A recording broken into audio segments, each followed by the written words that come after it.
तो क्वेश्चन है कि ये है आपका एक लूप। तो ये है आपका एक लूप और इसमें से ये पुल कर रहे हैं हम किसी वेलोसिटी v से। कैसा लूप है ये है एक स्क्वायर लूप। ये है एक स्क्वायर लूप। तो एक स्क्वायर लूप को पुल कर जा रहा है किसी वेलोसिटी v से मैग्नेटिक फील्ड के इन्फ्लुएंस में। तो as the square loop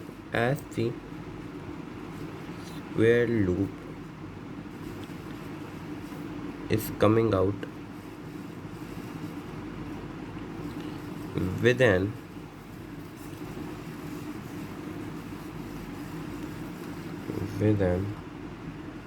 velocity of v, the magnetic field vector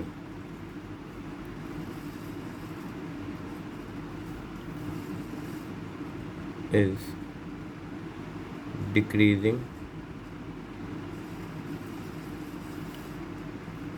for the loop, right. तो मैग्नेटिक फील्ड वेक्टर है डिक्रीजिंग फॉर द लूप का होना कि ये जो लूप है इस मैग्नेटिक फील्ड के इन्फ्लुएंस से बाहर जा रहा है, ऐसा भी कह सकते हैं हम। अच्छा, अगर हम ऐसा कह सकते हैं कि लूप इस मैग्नेटिक फील्ड के इन्फ्लुएंस से बाहर जा रहा है, अगर ऐसा हो रहा है तो नोट करने वाली बात ये है कि ये लूप मैग्नेटिक फील्ड की वेलोसिटी से इन्फ्लुएंस से बाहर जा रहा है, तो इसमें इंड्यूस्ड ईएमएफ आएगी। इंड्यूस्ड ईएमएफ की वैल्यू किसी वेलोसिटी v है, इसकी कुछ लेंथ भी होगी एसोसिएटेड, मैग्नेटिक फील्ड भी दी है BBL होगी। पर उसको निकालने के सबसे पहले हमें क्या निकालना पड़ेगा, इसकी लेंथ। एरिया दिया है, स्क्वायर लूप दिया है, लेंथ हम बहुत आसानी से निकाल सकते हैं। कैसे? With in simple formula. Area of the square कितना होता है? Area of the square is simply L का स्क्वायर है, तो उसकी लेंथ है एल, वो किसके इक्वल होता है? एल का स्क्वायर की इक्वल होता है। तो एरिया है 2.5 that is 25 into under the root of 10 to the minus 4, ये होएगा एल। एंड 25 होता है 5 और ये 10 टू द माइनस होगा 5 10 टू माइनस 2। अगर लेंथ कितना आ गया? 0.05 मीटर में था, तो ये भी मीटर में आएगा, metre.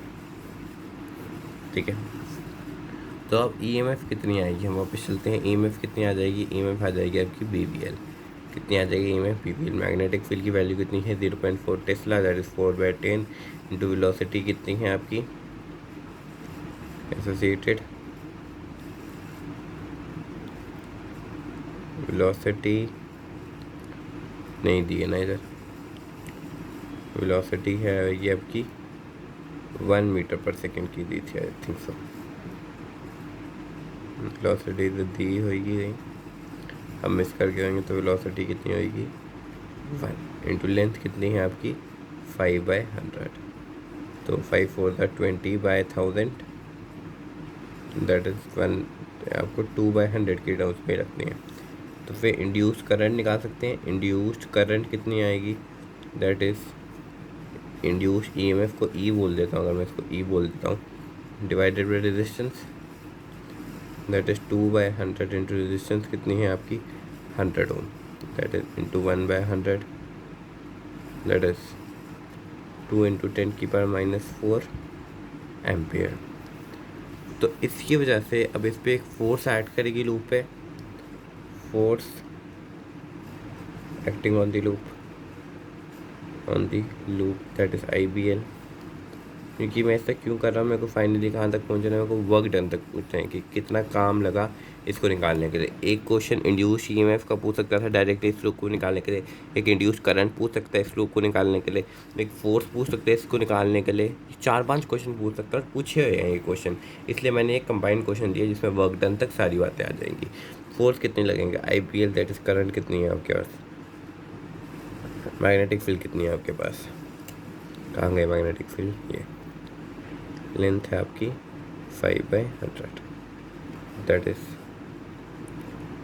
1 2 3 and 10 to the minus 7, 5 4 20, that is 40, 4 into 10 to the minus 6 Newton. ठीक है, अब फाइनली आ जाता है आपकी वर्क डन कितना आएगा। Work done will be equal to force into the displacement, कि कितने डिस्प्लेस हुआ होगा। इसको निकालने के लिए जो ये है आपका, जो ये लूप है, ये आपका डिस्प्लेस हुआ होगा, डिस्प्लेस कितना हुआ होगा, डिस्प्लेसमेंट कितनी आई होगी इसमें हिसाब से वी टी, जितनी वेलोसिटी होएगी जितने टाइम के लिए चला, तो टाइम 1 सेकंड के चला, वेलोसिटी भी 1 और डिस्प्लेसमेंट कितनी आएगी 1 मीटर। तो ये फोर्स आ गई आपकी, फोर्स कितनी आ गई आपकी 4 माइक्रो जूल। ठीक है, तो ये आएगा इसका आंसर। ठीक है, एक हमने ये क्वेश्चन करवाया था पिछली क्लास में JEE मेन का। क्वेश्चन से साइड क्वेश्चन क्या कह रहा है आपका, क्वेश्चन कह रहे हैं कि एक आपका इंडक्टर है, इसको भी इसी मैं वीडियो में एक बार समझा दूंगा, ठीक है ना, कि ये वाले वीडियो वाले लोग भी इसको देखें। एक इंडक्टर है, रेजिस्टर है और एक आपके EMF थी एसोसिएटेड। अब पूछा था in the circuit the current that flow through one time constant, JEE mains में पूछा गया क्वेश्चन है। सबसे पहले एक LR सर्किट, LR सर्किट की टाउ की वैल्यू क्या होती है, टाउ की वैल्यू क्या होती है एक LR सर्किट के, दैट इज L/R। टाउ की वैल्यू क्या होती है LR सर्किट के लिए, दैट इज L/R होती है।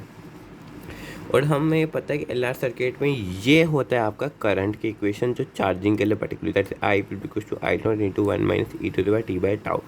अगर ये चार्जिंग का होता है, आपको डिस्चार्जिंग का भी बता देता हूँ, डिस्चार्जिंग का भी बता देता हूँ। डिस्चार्जिंग का क्या होता है, I will be equals to I0 into e⁻t/τ। ठीक है, ये होता है डिस्चार्जिंग का। ठीक है, तो हमें क्या देखा था, हमें चाहिए था चार्ज। अगर अब हमें चार्ज चाहिए, देखो चार्ज चाहिए तो dq/dt होता है I, और dq को dt को इधर लगे, dq will be equals to I/dt। अब dq की इंटीग्रेशन करो q से 0 तक, क्यों, क्योंकि स्टार्टिंग में इनिशियल में कोई चार्ज नहीं था, चार्ज हमें बीता गया, battery as a source of provider of charge इस सर्किट को चार्ज प्रोवाइड करेगी, इस सर्किट में चार्ज सर्कुलेट करेगी, तो फाइनल चार्ज q इस सर्किट पे आएगा। इनिशियल चार्ज 0, इस सर्किट पहले कोई चार्ज नहीं था, battery as an source of which provides the charge to the full circuit, right, and I0 into 1 minus e⁻t/τ। पर इंटीग्रेशन की लिमिट्स का टाउ से 0 तक, टाउ से 0 तक। फिर आपको मैंने इंटीग्रेशन ऑफ e⁻t बताया, e⁻t+c होता है। अगर किसी भी टर्म को आप इंटीग्रेशन ऑफ e⁻t/τ/+ क्या करोगे, कि e⁻t की इंटीग्रेशन होती है dt, इंटीग्रेशन ऑफ e⁻t/x.dt कितना होएगा, e⁻t डिवाइडेड बाय 1/x+c। कोई भी टर्म e⁻x की जब इंटीग्रेशन होती है हम इसके साथ लगा देंगे तो वो टर्म एज इट इज जाके डिनोमिनेटर में बैठ जाएगी। ठीक है, तो ये होएगी इसकी इंटीग्रेशन। अगर इसकी डिफ्रेंसिएशन करना होगा, इसकी डिफ्रेंसिएशन में क्या होएगा, e⁻ into 1/x into T. ठीक है ना, वो न्यूमिनेटर में उसको मल्टीप्लाई कर दो टर्म को, ऐसे इसकी हमने इंटीग्रेशन करी, e⁻t/τ की as it is e⁻t/τ into -1/τ denominator में की इंटीग्रेशन हो रही, राइट। तो ये आ जाता है इसका वैल्यू। फिर इंटीग्रेशन की लिमिट्स पुट की तो ये इससे ये कैंसिल हो गया और ये आ गया q will be equal to I0 into t/τ into by e. तो I0 की वैल्यू किसकी इक्वल होती है, E0/R, तो ये आ जाए E0/R और ये हो गया आपका आंसर। ठीक है, तो ऐसे इसको क्वेश्चन को करना था और ये था आपका आंसर। फिर हमने अगला क्वेश्चन किया, दैट इज़ वर्क डन, हम किल निकालना था इसमें पुल करने का।